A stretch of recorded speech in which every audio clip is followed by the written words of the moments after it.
Joseph, you can't go to sleep feeling like this. I'm sorry for everything, and I know you need space, but I'm here for you. You don't need to feel so lost. Joseph, have I ever told you what my mother was like?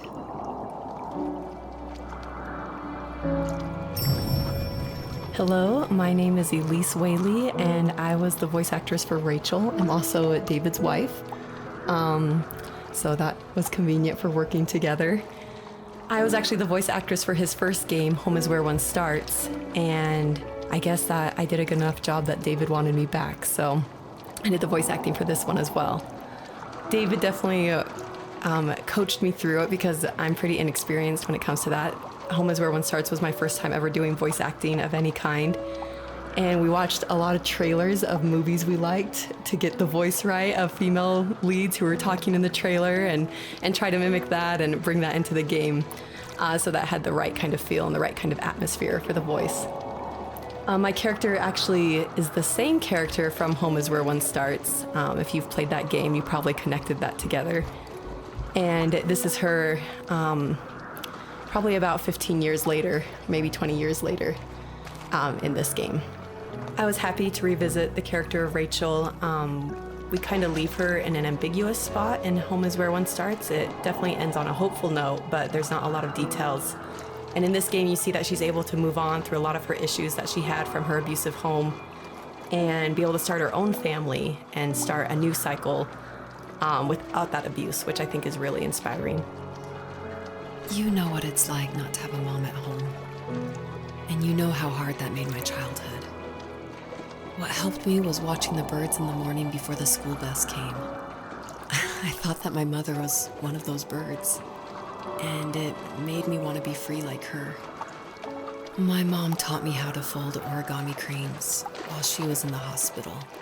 So I told myself I would fold one every day until I could fly myself. I think we both have always loved animals, and for me that love started with a dog.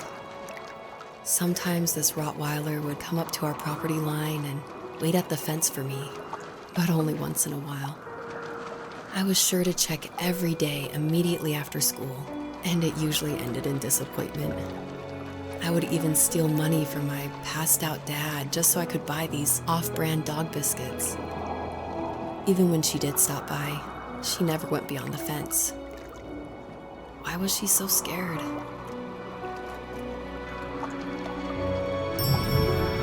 So it's always interesting working with your spouse because, especially on a creative project, because they want your feedback, but it's something that's also dear to their heart, and they're dear to your heart, and you definitely don't want to hurt their feelings. So I was a little nervous when David asked me, he had finally finished writing the script, and he asked me to go over it and see what I thought.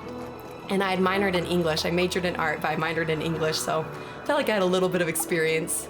But I was definitely like a little scared because you don't want to be too harsh, but you also want to be honest. And it was the biggest relief when I read the script, and I was like, oh, good. My husband's a good writer. I don't have to change that much about this, just a few like grammatical things. And that was just like the biggest relief for me because it can be a tricky balance working with your spouse and making sure that that honesty is there, but also that love and the support is there as well.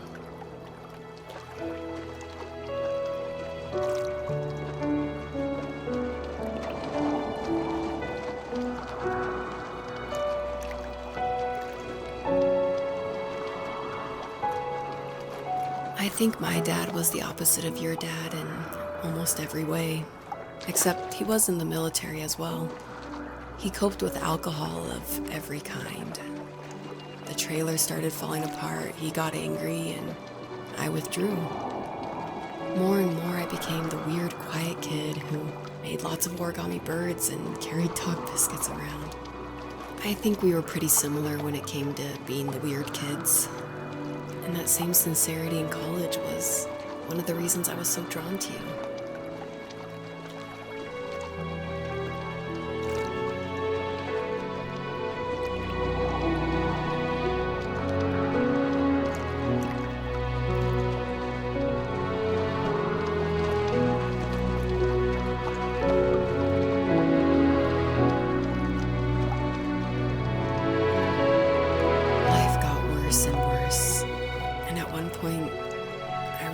think I could survive another day with my soul still intact. I had no real friends, let alone neighbors, since we lived in the middle of nowhere.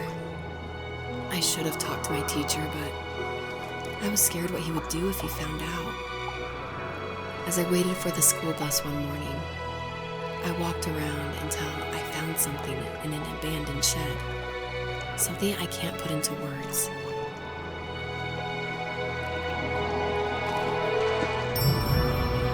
So we're talking about Home is Where One Starts a lot, so if you haven't played that game, maybe this doesn't make as much sense, or maybe this is a little plug that you should go play it.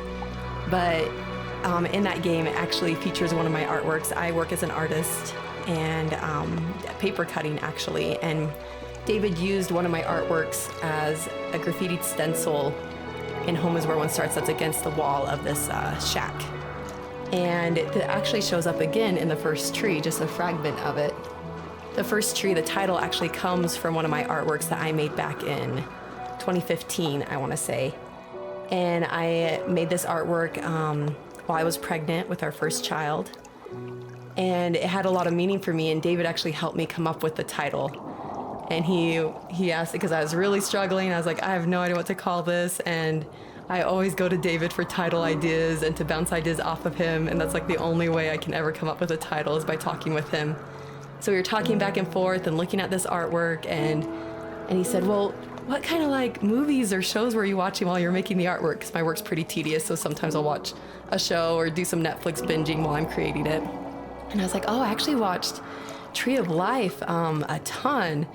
And then we're like, Tree of Life. And we started thinking more about that, and then arrived at the first tree. So it started off as one of my artworks and then became a part of David's art, which I think is really cool that we were able to share that title.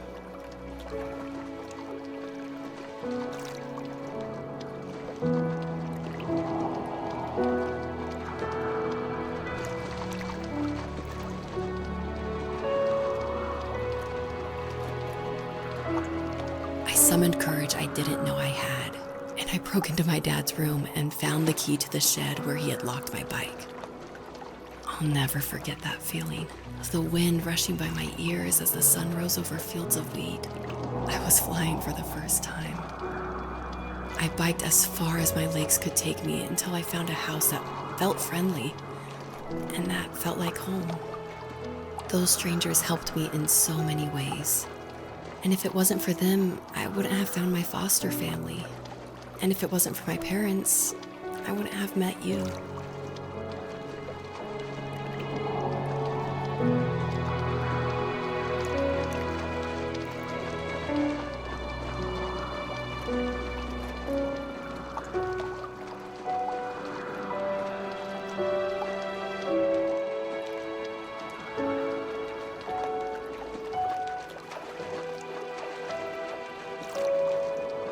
You have strength, Joseph, and you're not as alone as you think. It's all just so pointless, just waiting for life to happen. It's like having the home I always wanted is cursed out of my reach. The thought of being a parent myself, how could I do that when I couldn't even be a good son? I'm sorry, I know what you're saying. I just don't know how things will work out. These quiet hours will turn into years, and we'll wonder which roads passed us by. Then we'll forge a new road together. Besides, I discovered for myself that one fateful morning where any hopeful road leads to. There may be thorns and mist, but it always leads to the same thing. And what's that? Family.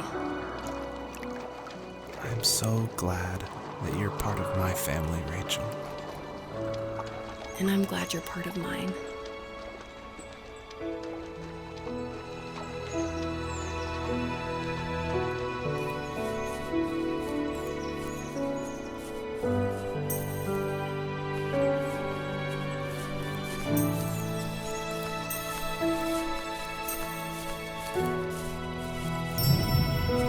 A question I get a lot is why a fox? And it ties into just how important family is for me.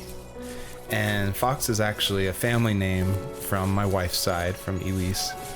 And she always heard about the legacy of the Fox family And because of that, growing up, it was her favorite animal. She even made these 2 wooden foxes for our wedding cake toppers. So I thought it would be cool to have that animal in the game while these 2 people are having this conversation in the middle of the night.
The fox knew her last cub would be waiting for her at the first tree. She was almost there. The rain cascaded onto the jade valley where the entrance to the tree was. Life was protected there, because that's where life began. It was now only a mother and a daughter left. Items from my life still dotted the ground as she moved closer to her destination and destiny.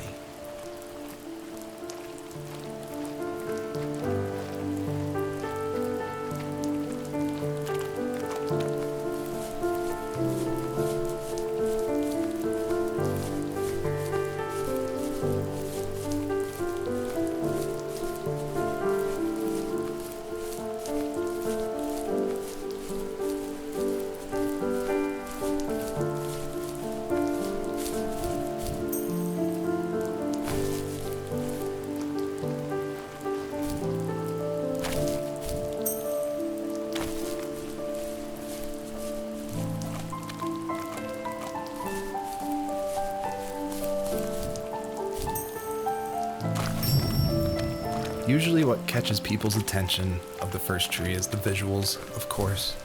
And I was inspired by a lot of people making these levels. The second level is inspired by just these beautiful autumn photos of a real forest. And this level, the Jade Valley, is inspired by the artwork of Heather Penn, who did the Overland games. I just love those greens with a lot of gray in it. I love the strong vignettes in the corners of the frame.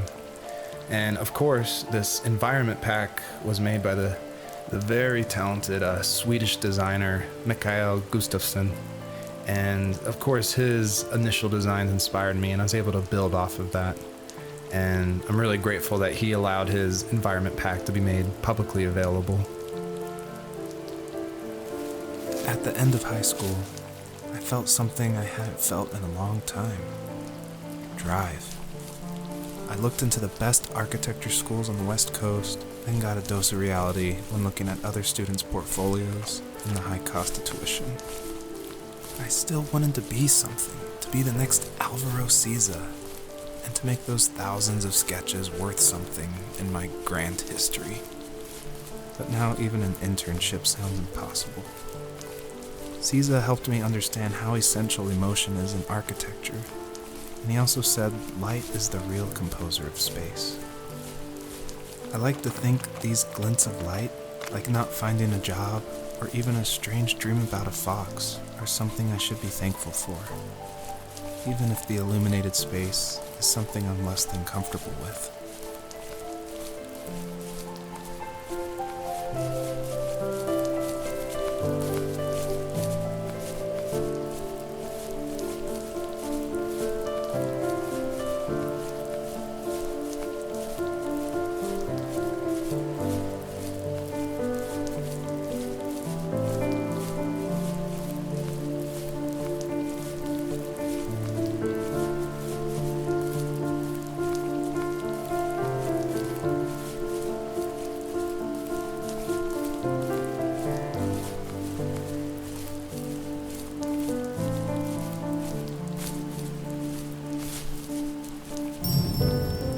By now, you've probably caught on to some of the themes I love to explore in these stories.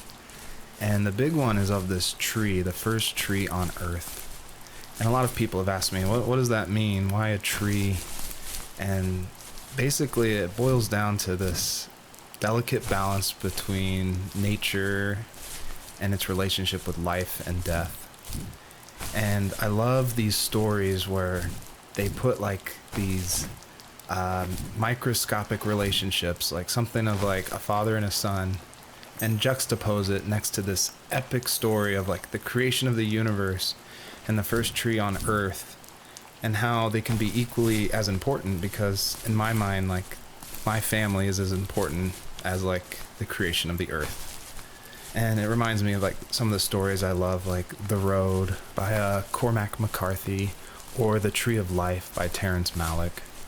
Basically, I wanted to make sure the player felt that there was a higher power than themselves, and that there was something watching over them as they went through this story.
Was that the last time you talked to him?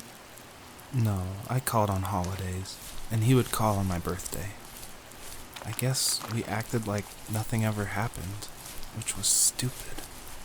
Didn't want to ask about his lumberyard, and I'm sure he didn't want to ask about my job search. I never went back and visited. I think the last conversation we had was about what movies we had seen and what exactly a best boy is in the credits. I thought he would be here so much longer.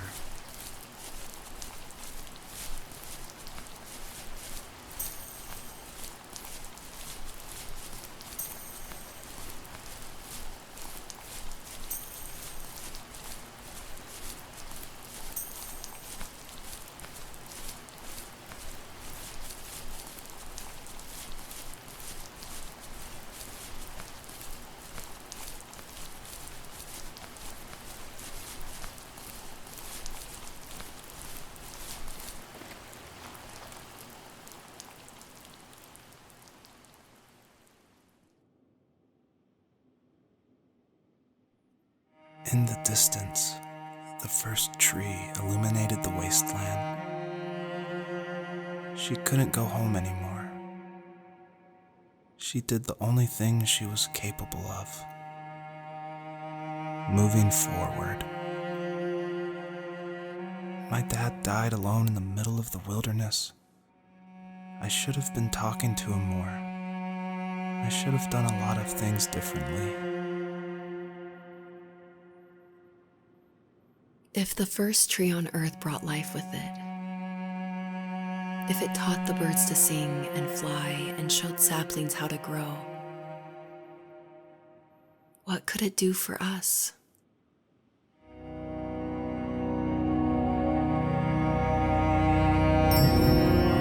Obviously, there's a really emotional part, but I'm going to talk through it anyway. A lot of people correctly identify that Journey was like a huge inspiration for the first tree. And this part, it is like a callback to that part where you're climbing up the mountain with your friend you don't know, and it just gets snowier and snowier, and you just keep going, and then eventually you collapse. And that part, that made a huge impact on me. And I don't even own a PlayStation 3 or 4. I rented a PlayStation from like a rent-a-center right after completing Home is Where One Starts, just because I'd heard so much about it. And everyone was right, it was a very impactful game, and it definitely inspired the first tree.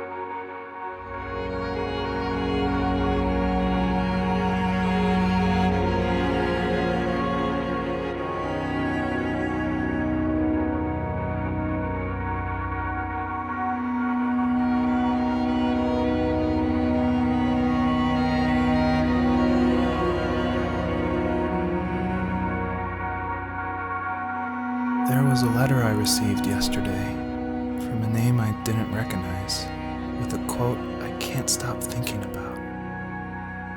Death is not the opposite of life, but a part of it.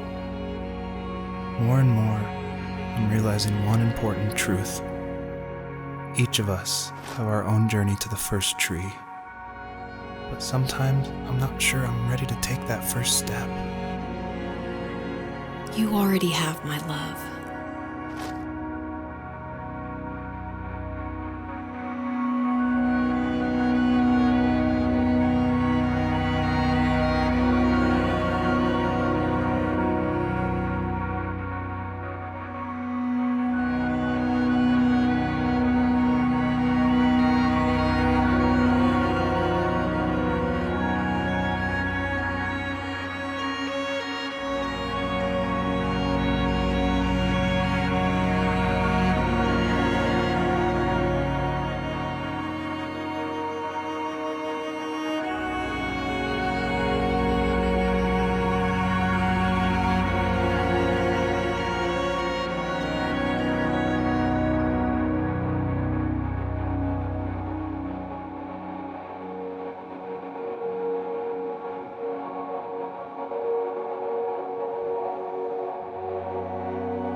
was over.